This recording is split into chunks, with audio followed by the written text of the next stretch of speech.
Saya Letnan Jenderal TNI Doni Monardo, Ketua Gugus Tugas, mengingatkan wabah COVID-19 masih berlangsung. Diperlukan disiplin dan kesadaran kolektif untuk menaati protokol kesehatan agar kita bisa segera mengakhirinya. Anda harus menjadi patriot bagi diri sendiri dan keluarga, serta Anda bisa menjadi pahlawan kemanusiaan bila berhasil melindungi sesama. Salam tangguh, salam kemanusiaan.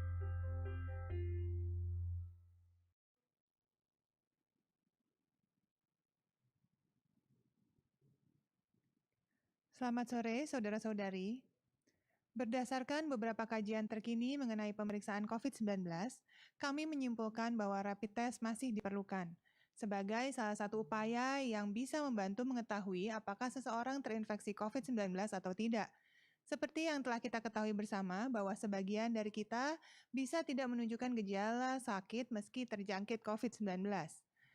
Merupakan tanggung jawab moral bagi kita semua untuk tidak menulari orang lain, terutama kelompok rentan, seperti orang tua kita yang lanjut usia, orang dengan penyakit penyerta, dan mereka yang memiliki gangguan imunitas. Tanggung jawab tersebut dapat kita wujudkan dengan salah satunya yang paling penting adalah rutin memeriksakan diri. Bisa dengan melakukan rapid test dan kemudian dilanjutkan dengan swab test apabila diperlukan atau dianjurkan oleh dokter atau tenaga kesehatan lainnya. Sebelum saya membahas mengenai pemeriksaan laboratorium COVID-19, saya mau mengingatkan tentang stigma dan stereotip negatif yang diberikan oleh individu atau kelompok masyarakat terhadap tenaga kesehatan atau pasien COVID-19. Itu semua tidak berguna dan tidak memberikan sumbangan apapun terhadap pengendalian COVID-19. Bahkan, menurut pandangan pakar kesehatan, justru dapat berkontribusi terhadap tingginya angka kematian akibat virus corona karena tidak segera ditangani sejak awal onset. Hasil survei Fakultas Ilmu Keperawatan Universitas Indonesia dan Ikatan Perawat Kesehatan Jiwa Indonesia dalam siaran tertulisnya tanggal 11 April 2020 menyatakan bahwa sebanyak 140 perawat pernah merasa dipermalukan karena statusnya sebagai perawat COVID-19 atau bertugas di rumah sakit tempat penanganan COVID-19. Jajak pendapat ini dilakukan pada awal April 2020 terhadap 2.050 perawat se-Indonesia. Hasil lainnya menyatakan bahwa 135 perawat pernah diminta meninggalkan tempat tinggalnya. 66 responden mengalami ancaman pengusiran. 160 responden mengakui orang-orang sekitar menghindari mereka dan 71 responden mengaku masyarakat ikut menjauhi keluarga mereka. Saudara-saudari, mari stop stigma negatif terhadap dokter, perawat, pasien COVID-19, dan keluarga mereka. Sejalan dengan upaya pemerintah untuk meningkatkan perlindungan kepada masyarakat, pemerintah Indonesia melalui Gugus Tugas Percepatan Penanganan COVID-19 menghargai berbagai masukan dari berbagai pihak, termasuk masukan dari Perhimpunan Dokter Spesialis Patologi Klinik atau PDS Patklin tentang penggunaan rapid test. Seperti dijelaskan di Pedoman Pencegahan dan Pengendalian COVID-19 Revisi kelima oleh Kementerian Kesehatan Republik Indonesia, bahwa penggunaan rapid test tidak digunakan untuk kepentingan diagnostik. Pada kondisi dengan keterbatasan kapasitas pemeriksaan RT-PCR atau tes dengan sampel swab, rapid test dapat digunakan untuk penapisan atau screening pada populasi tertentu yang dianggap beresiko tinggi dan pada situasi khusus seperti pada pelaku perjalanan, serta untuk menguatkan pelacakan kontak erat dan pada kelompok-kelompok rentan resiko. Badan Kesehatan Dunia WHO pun merekomendasikan penggunaan rapid test hanya untuk tujuan penelitian epidemiologi atau penelitian lainnya yang berhubungan dengan pencegahan dan pengendalian virus corona ini. Penggunaan rapid test mengikuti perkembangan teknologi terkini dan rekomendasi dari WHO. Berita baiknya, Indonesia pun kini sudah bisa membuat alat rapid test sendiri dengan tingkat akurasi yang tinggi. Ini membantu agar deteksi dapat dilakukan dengan lebih banyak dan lebih meluas. Selain itu, pemerintah juga mendukung pembuatan alat tes PCR buatan dalam negeri. Sesuai arahan Presiden, pemeriksaan PCR dalam masyarakat akan ditingkatkan hingga mencapai 30.000 tes per harinya. Namun, pemeriksaan PCR tidak akan dilakukan tanpa arah dan strategi yang jelas. Pengambilan dan pemeriksaan spesimen dari pasien yang memenuhi definisi kasus suspek COVID-19 merupakan prioritas, terutama untuk manajemen klinis dan atau pengendalian wabah yang harus dilakukan secara cepat. Spesimen yang didapatkan dari suspek tersebut akan melalui pemeriksaan dengan metode deteksi molekuler NAAT Nucleic Acid Amplification Test, seperti RT-PCR, termasuk tes cepat molekuler atau TCM yang digunakan untuk pemeriksaan TB, dan mesin PCR program HIV/AIDS dan PIMS yang digunakan untuk memeriksa viral load HIV. Pengambilan spesimen untuk pemeriksaan PCR atau VTM yang direkomendasikan adalah pengambilan spesimen di nasofaring atau di ujung hidung atau ujung bagian tenggorokan dalam. Pemeriksaan tersebut adalah dengan memasukkan swab yang terbuat dari dakron atau rayon steril dengan tangkai plastik atau jenis flock swab yang tangkainya lebih lentur ke dalam hidung. Sampel cairan tersebut kemudian akan dikirimkan ke laboratorium. Dan saat ini sudah lebih dari 300 lab yang siap menguji sampel dan spesimen yang tiba di laboratorium tersebut akan segera diproses untuk dilakukan pemeriksaan metode deteksi molekuler. Tujuannya untuk melihat apakah ada materi genetik virus yang terdeteksi. Jadi, tidak perlu khawatir atau ragu ketika dilakukan tindakan pemeriksaan, karena tidak berbahaya sama sekali.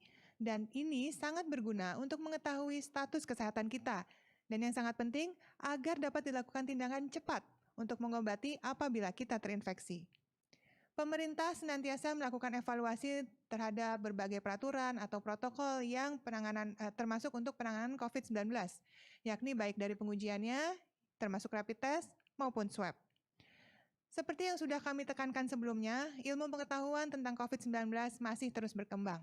Selalu update informasi terkini dan hanya dapatkan informasi dari sumber yang terpercaya, seperti pada covid19.go.id atau siaran pers gugus tugas yang disiarkan secara polling oleh TVRI, RRI, dan Antara, serta live stream di berbagai media sosial milik BNPB, gugus tugas, dan Kemenkominfo. Mari bersatu kita lawan COVID-19. Apabila bersama-sama, kita pasti bisa. Salam sehat dari saya. Untuk selanjutnya, saya persilahkan Bapak Dr. Ahmad Yuryanto menyampaikan kinerja data hari ini.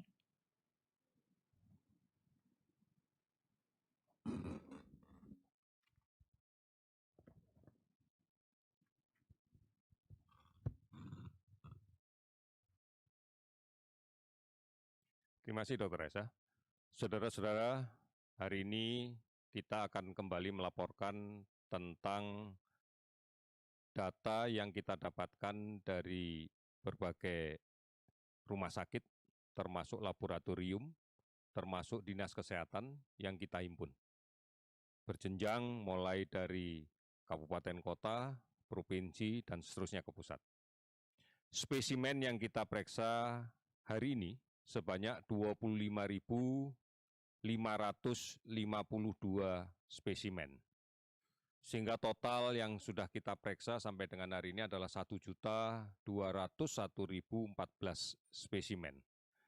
Dari pemeriksaan ini kita dapatkan kasus terkonfirmasi positif sebanyak 1.752 orang. Sehingga totalnya menjadi 84.882 orang.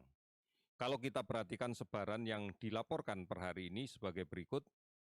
DKI Jakarta kasus baru 346 orang, melaporkan sembuh 124 orang. Kemudian Jawa Tengah kasus baru 266 orang, sembuh 235 orang. Jawa Timur hari ini melaporkan kasus baru 204 orang dan kasus sembuh sebanyak 555 orang. Sulawesi Selatan kasus baru 168 orang dan kasus sembuh 81 orang. Kalimantan Selatan, Sumatera Utara 147 orang kasus baru dan 34 sembuh. Kemudian Kalimantan Selatan 107 kasus baru dan 88 sembuh. 17 provinsi hari ini melaporkan penambahan kasus di bawah 10 dan ada 5 provinsi tanpa ada penambahan kasus, diantaranya adalah Aceh tanpa ada kasus, Kalimantan Barat tidak ada kasus sama sekali, namun melaporkan 6 sembuh. Kemudian Kalimantan Tengah tidak ada penambahan kasus dan melaporkan 30 sembuh. Kalimantan Utara tidak ada penambahan kasus baru dan 1 orang sembuh. Jumlah sembuh yang kita akumulasikan pada hari ini adalah 1.434 orang sehingga total kasus sembuh menjadi 43.268 orang. Kasus meninggal 59 orang, sehingga totalnya menjadi 4.016 orang. Kasus suspek yang kita pantau hari ini sebanyak 37.593 orang. Ada 464 kabupaten kota yang terdampak di 34 provinsi. Saudara-saudara, mari kita memahami kembali bahwa kasus konfirmasi positif tanpa gejala kita tidak akan rawat di rumah sakit karena memang tidak ada gejala dan tidak ada indikasi untuk dirawat di rumah sakit. Beberapa daerah sudah membuat isolasi secara kelompok dengan pengawasan yang ketat karena dikhawatirkan ini akan menjadi sumber penularan di tengah-tengah masyarakat kita. Namun di beberapa daerah ada yang masih memberi kebebasan untuk melaksanakan isolasi secara mandiri. Ini yang harus kita pahami bahwa masih ada kemungkinan belum terdeteksi kasus konfirmasi positif tanpa gejala. Oleh karena itu, kontak tracing, penelusuran kontak dekat dengan kasus konfirmasi positif menjadi sesuatu yang penting. Kami yakin bahwa Dinas Kesehatan Daerah dengan seluruh jajarannya termasuk Puskesmas telah melaksanakan upaya untuk melaksanakan tracing dengan agresif. Sehingga diharapkan kita bisa mengidentifikasi kontak dekat dan kemudian bisa secara masif kita lakukan pemeriksaan testing, pemeriksaan dengan real-time PCR. Tujuannya adalah untuk memastikan apakah ini akan menjadi sumber penularan untuk yang lainnya. Kasus suspek sebagian besar teridentifikasi dengan keluhan sakit dan berada di rumah sakit. Oleh karena itu, kasus konfirmasi positif tanpa gejala atau asimptomatis ini menjadi perhatian kita bersama. Oleh karena itu, patuhi protokol kesehatan untuk selalu menjaga jarak, menggunakan masker dan mencuci tangan. Hindari kerumunan. Beberapa saat lagi, sebagian besar dari saudara-saudara kita yang Muslim pasti akan melaksanakan Hari Raya Idul Adha.